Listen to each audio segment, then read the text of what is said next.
spiritually strong in the Lord. Amen?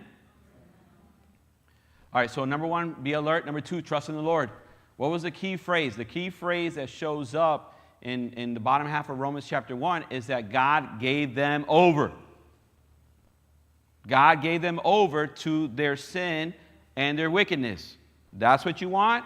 That's what you're going to get. Okay, that's the key phrase. But as I was studying the passage this week, I thought, I've heard this phrase before in the Bible. I've heard the phrase of handing somebody over to something else. I got to go find it. And you want to know where I found it? In Matthew 27.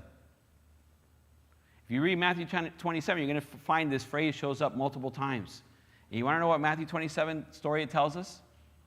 It tells us the story of the cross of Jesus Christ. Look at what it says in Matthew 27:26. Then he, Pontius Pilate, released Barabbas to them, but he had Jesus flogged and handed him over to be crucified. You see, there's only two ways you can live your life. Two ways to live your life. Either God hands you over to your sin,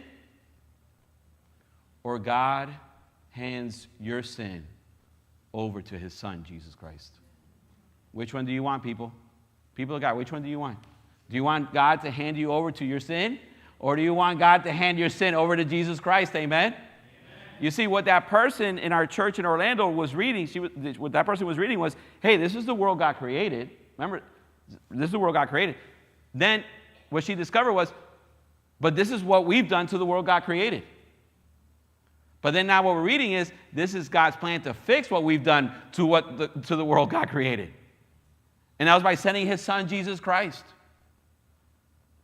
to redeem what was lost in the fall of humanity.